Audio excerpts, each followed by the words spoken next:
दोस्तों, आज की सबसे पहली और बड़ी खबर। सोलर से रोशन होंगे झारखंड के 1000 गांव।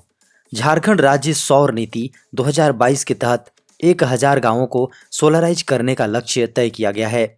इसके लिए प्रथम चरण में झारखंड के 200 गांवों को सोलराइज करने की दिशा में सरकार ने कदम आगे बढ़ा दिया है। सोलराइज करने से ग्रामीण अर्थव्यवस्था को बढ़ावा मिलेगा, बिजली आपूर्ति की विश्वसनीयता और गुणवत्ता में सुधार होगी। ओबीसी को आरक्षण नहीं देने के मामले में हेमंत सरकार को नोटिस।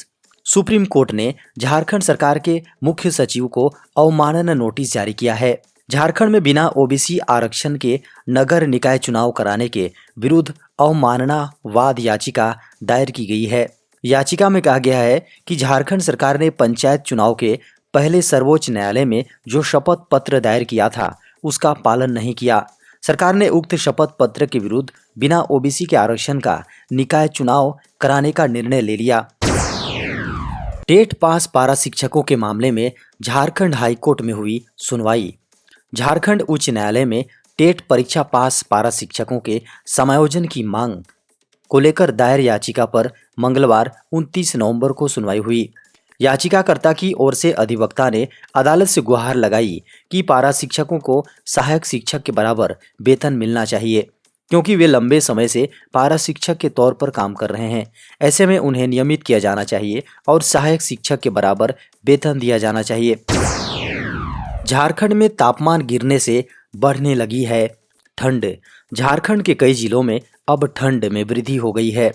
उत्तर की ओर से आ रही ठंडी हवाओं के कारण झारखंड में ठंड में वृद्धि हुई है। झारखंड में लगातार ठंड में वृद्धि हो रही है, तापमान गिर रहा है। बता दें कि कई जिलों में तापमान 10 डिग्री सेल्सियस से नीचे चला गया है। मौसम विभाग की माने तो अगले 5 दिनों में दिन और रात के तापमान में कोई बड़े बदलाव की संभावना नहीं है। इस दौरान आसमान साफ और मौसम मुख्यतः शुष्क रहने की संभावना है। सबसे अधिक उच्च तापमान 30.4 डिग्री सेल्सियस चाईबासा में रिकॉर्ड किया गया। झारखंड के शिक्षकों को दिया जाएगा टैब, बनेंगे स्मार्ट। झारखंड के प्राइमरी स्कूलों के शिक्षकों को टैबलेट दिया जाएगा। टैबलेट खरीदने के लिए स्कूली शिक्षा व साक्षरता विभाग ने टेंडर निकाल दिया है।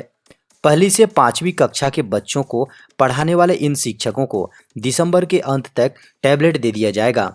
इसके माध्यम से शिक्षक जहां ऑनलाइन हाजिरी तो बना ही सकेंगे, वे बच्चों को डिजिटल शिक्षा भी देंगे। केंद्र सरकार ने प्राथमिक स्कूलों के इन शिक्षकों को टैबलेट देने के लिए 10-10 हजार रुपये का प्रावधान किया है। राशि राज्य सरकार को दी गई है। इसके बाद शिक्षा विभाग ने इसी आधार पर टेंडर निकाला है और विभिन्न कंपनियों से प्रस्ताव भी मांगा गया है।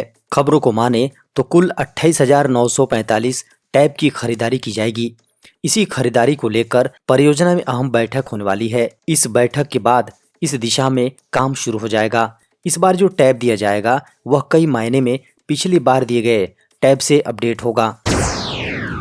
उत्पाद विभाग के कारण झारखंड सरकार को हुआ 550 करोड़ का घाटा। उत्पाद विभाग ने झारखंड की हेमंत सोरेन सरकार को 550 करोड़ का नुकसान पहुंचाया है। मुख्यमंत्री हेमंत सोरेन द्वारा बनाई गई नई उत्पाद नीति के तहत राजस्व की समीक्षा की गई। जो नतीजे सामने आए वो हैरान करने वाले थे। सरकार को 550 करोड़ का घाटा हुआ है। मुख्यमंत्री हेमंत सोरेन ने उत्पाद दुकान संचालकों के प्रति भी नाराजगी जाहिर की है।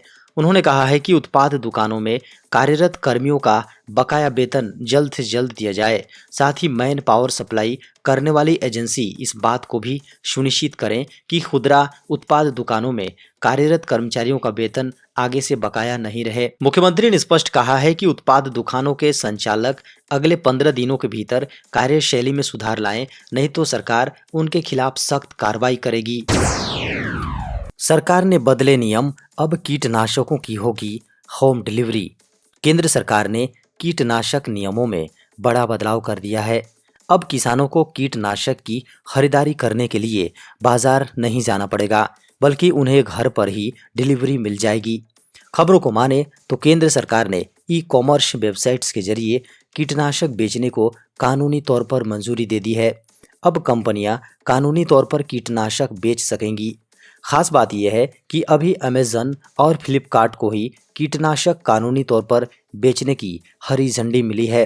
खबरों को माने तो कीटनाशक बेचने वाली कंपनियों को इसके लिए लाइसेंस लेना होगा।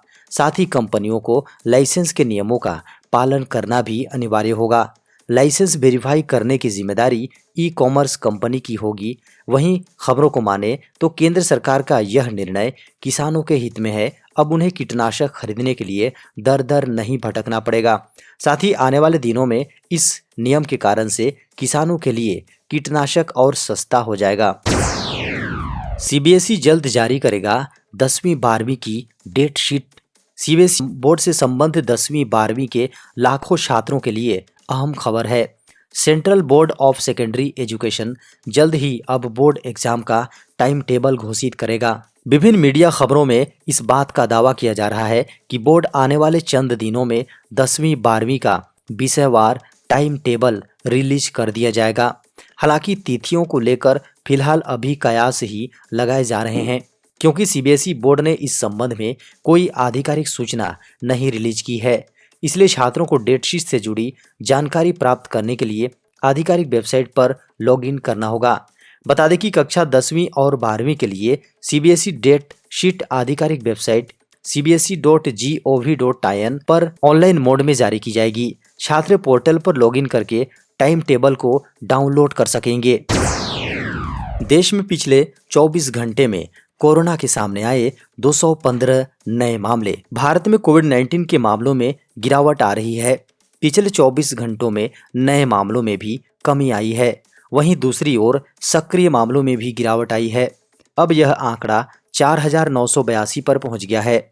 वहीं केरल में 1,727 मामले एक्टिव हैं, जबकि कर्नाटक में सक्रिय मामलों की संख्या 1,600 पर पहुंच गई है।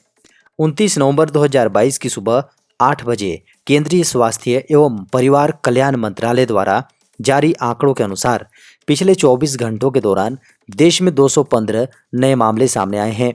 इससे पहले 28 नवंबर को 291 नए मामले सामने आए थे, जबकि 27 नवंबर को 243 नए मामले मिले थे, जबकि 1 नवंबर को 1046 नए मामले सामने आए थे। आंकड़ों को देखें तो देश में अब एक्टिव मामलों की दर 0.01% है, जबकि रिकवरी दर 98.8% पर पहुंच चुकी है। खबरों को माने तो पिछले 24 घंटों में कोरोना से एक की मौत हुई है। पिछले 24 घंटे में रिकवर होने वाले मरीजों की संख्या 355 बताई गई है। देखा जाए तो इस समय केरल में सबसे अधिक मामले 1727 मामले एक्टिव हैं। कर्नाटक में 1600, महाराष्ट्र में 440, तमिलनाडु में 244 और गुजरात में 204 मामले अभी भी सक्रिय हैं। 1 दिसंबर को अपडेट होंगे एलपीजी सिलेंडर के रेट। एलपीजी सिलेंडर के रेट 1 दिसंबर को अपडेट होंगे। 1 दिसंबर को या तो एलपीजी सिलेंडर महंगा होगा या फिर सस्ता, लेकिन इस एक साल में घरेलू एलपीजी सिलेंडर के रेट 5 बार बदले और हर बार महंगा ही हुआ है। इसके विपरीत 19 किलो वाले कॉमर्शियल एलपीजी सिलेंडर के रेट में कुल 16 बार बदलाव हुए हैं। इसमें 11 बार सिलेंडर सस्ता हुआ और केवल 5 बार महंगा हुआ। इस साल 6 जुलाई को उपभोक्ताओं की जेब पर 50 रुपए का बोझ डालते हुए घरेलू एलपीजी सिलेंडर के रेट में बदलाव किया गया था। 3 राज्यों की घोषणा के बाद अब पुरानी पेंशन पर बड़ा अपडेट। पुरानी पेंशन योजना को बहाल करने की मांग दिन पर दिन जोर पकड़ रही है। 10 श्रमिक संगठनों के संयुक्त मंच ने वित्त मंत्रालय को भेजे एक ईमेल में अगले बजट को लेकर अपनी मांगें रखी। हालांकि इन संगठनों ने बजट पूर्व चर्चा के लिए बुलाई गई ऑनलाइन बैठक में शिरकत नहीं की। अटल बिहारी वाजपेयी सरकार के कार्यकाल में ओपीएस को खत्म कर जनवरी 2004 में राष्ट्रीय पेंशन प्रणाली एनपीएस को लागू किया गया था। एनपीएस अंशदान पर आधारित पेंशन योजना है और इसमें महंगाई भत्ते का कोई प्रावधान नहीं होता। एनपीएस के तहत कर्मचारियों को कम मात्रा में पेंशन मिलने की शिकायतें बढ़ने के बाद श्रमिक संगठनों ने ओपीएस को ही फिर से लागू करने की मांगें तेज कर दी हैं। श्रमिक संगठनों के मंच ने कहा, सरकार अपनी ओर से अंशदान देकर एनपीएस की जगह पुरानी पेंशन व्यवस्था फिर से लागू करे। इन संगठनों ने वित्त मंत्री के साथ आमने सामने की बैठक की मांग करते हुए ऑनलाइन बैठक में हिस्सा नहीं लिया। हर एक संगठन को अपने क्षेत्र से जुड़ी मांगें रखने के लिए 3-3 मिनट का वक्त दिया गया था। यूजर्स को स्वयं से बात करने का मौका देगा। व्हाट्सएप कभी सिर्फ इंस्टेंट मैसेजिंग के लिए यूज किया जाने वाला सोशल मीडिया ऐप व्हाट्सएप आजकल काफ़ी एडवांस्ड हो गया है। अब यहाँ सिर्फ चैटिंग बल्कि ई कॉमर्स और ऑनलाइन पेमेंट जैसी सुविधाएं भी मिलती हैं। इन सब के बावजूद भी कंपनी आए दिन कोई ना कोई अपडेट देती रहती है। हाल ही में मेटा के स्वामित्व वाले इस इंस्टेंट मैसेजिंग ऐप ने अपने भारतीय यूजर्स के लिए एक नया फीचर मैसेज योर सेल्फ शुरू किया है। इस लेटेस्ट अपडेट के साथ यूजर्स को स्वयं के साथ चैट करने की अनुमति दी जाएगी। इस नए फीचर की मदद से यूजर्स खुद को मैसेज कर सकेंगे। कंपनी का मानना है कि कई यूजर्स स्वयं को मैसेज करके व्हाट्सएप पर अपने ज़रूरी नोट्स, रिमाइंडर और अपडेट सेव कर सकते हैं। कंपनी ने एक बयान जारी करते हुए कहा कि खुद के लिए ज़रूरी नोट्स, रिमाइंडर और अपडेट भेजने के लिए यह फीचर बहुत काम आने वाला है। इसमें आप खुद से चैट कर पाएंगे। इस मैसेज योरसेल्फ फीचर के जरिए यूजर्स अपनी to do list, shopping list, notes आदि संभाल कर रख सकते हैं। कबाड़ में तब्दील होंगे 15 साल पुराने वाहन। देश में बढ़ते पोल्यूशन को लेकर एक बार फिर केंद्र सरकार गंभीर हो गई है। एक कार्यक्रम में बोलते हुए केंद्रीय मंत्री नितिन गडकरी ने स्वयं कहा है कि स्क्रैप पॉलिसी को लेकर अब सरकार गंभीर है। किसी भी सूरत में 15 वर्ष पुराने वाहनों को सड़क पर नहीं चलने दिया जाएगा।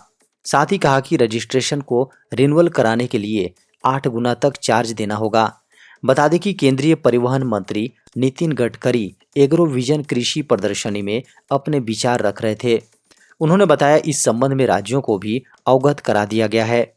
केंद्रीय मंत्री ने कृषि प्रदर्शन के अवसर पर बोलते हुए कहा कि उन्होंने पीएम मोदी के मार्गदर्शन में स्क्रैप पॉलिसी संबंधी फाइल पर भी हस्ताक्षर कर दिए हैं ताकि पॉलिसी को गंभीरता से लागू किया जा सके।